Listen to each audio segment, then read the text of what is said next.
Back with legendary investor Jim Rogers. Jim, when you wrote this book, A Gift to My Children, A Father's Lessons for Life and Investing, when you first thought about this, was it as urgent in your mind? It probably was.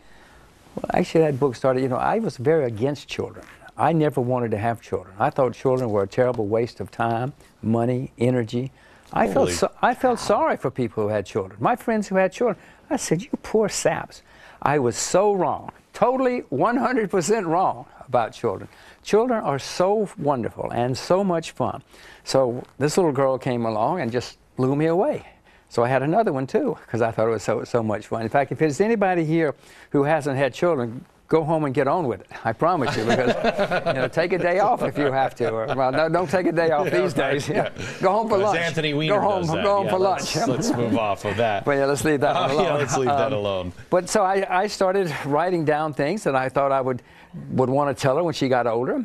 And then a reporter called me and started asking me, what do you teach your children? And she wrote an article, and one thing led to another, and here we have a book. Because the things that you write on in this are, I mean, it's what's amazing is it's common sense. It used to be. It's the things that my grandparents and my parents used to say. Above all, be ethical. Save. Focus on what you like. This is where I kind of want to take it here for a second on. I'm a big believer in education, but George Washington was self-educated. You don't have to go through to an Ivy League school and spend $300,000 because you're not going to get the return on that investment most cases. Sometimes you will. Most cases you won't. And people don't understand that they start out looking for the money. Money, do you agree with me? Money is a byproduct. You focus on what you love to do and create, and the money comes secondary. The money will follow, yes. If you do your job and do it better than anybody else, the money is going to follow you. I tell my little girl, she's only 8, but I say, look, if you want to be a gardener, Daddy's going to bite his tongue and say, okay, become a gardener. Because the people who do what they want never go to work. They wake up every day and start having fun. They can hardly wait. And someday she will be the gardener at Buckingham Palace, and someday she'll have a chain of garden shops all across America, and she'll be listed on the New York Stock Exchange. Everybody will say, but we always knew you'd be a good gardener. Right. But she doesn't necessarily even have to have that, and she's complete inside. Oh yeah, no, that's what I mean. Even if she's not on the New York Stock Exchange, right, she's going to be happy. Right. Very happy. Right. Go back to the advice of school, because I know you went to an Ivy League. Don't bring it up, yes. Nobody is talking, we all talk about how much health insurance has gone up, but nobody has really, at least in Washington, talked about faster than health insurance, education has gone up. And it's a bunch of gobbledygook, and nobody's teaching history, nobody's teaching critical thinking at all. You are indoctrinated there. Can you get away with not having a formal education, or being, because I'm a self-taught man, self-taught, or just not going to that college everybody says? One doesn't have to go to Princeton in order to be successful. In fact, I went to an Ivy League school, as you said.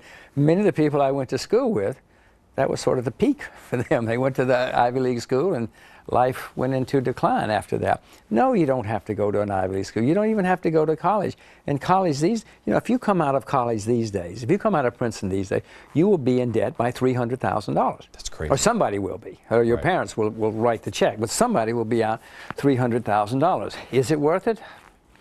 I can't see how it could be worth it. It's a nice thing. It'll help you get your first job, or maybe even your second job. But after that, it's up to you. I mean, I think it's just up to you on the very beginning. I guess you could walk in through somebody's door with a diploma. I said to my daughter, she was working, and she was working really hard, and she wanted to get A's, and this is her first year in college, and I said, honey, relax. Nobody's going to say to you, the minute you walk out this door, nobody's going to say to you, well, what was your GPA? Nobody cares. Nobody cares. Maybe the first job, but that's all. Okay. Maybe the first job. The question that people ask me is, what do we do Well, how would we prepare? If I don't have $1 million or $1 billion, I have a 401k, and we're just eking out a living, as most people are. How would they prepare? If you've got a 401, if you're going to invest in anything, only invest in what you yourself know a lot about. Don't listen to people you see on television. Don't listen to people you read in the magazines and the newspapers. You invest in only what you yourself know a lot about. Otherwise, just put the money in the bank and earn very little interest these days, but at least you're going to be earning interest, and you're not going to be losing money. Most professional investors do not even do as well as the Dow Jones Industrial Average. They just don't do as well as the averages. So do what you know. If you don't know anything, put your money in the bank and do nothing, and wait. Wait until you find something that you know will be a winner. You said at some point, and I want to pick it up here, at some point you said that you think the dollar, the cash currency, will be worthless. Yeah. Okay. Don't you? Yeah, yes, I do. But I don't have the answer that maybe you would have. So if not cash, then what? Back in a second.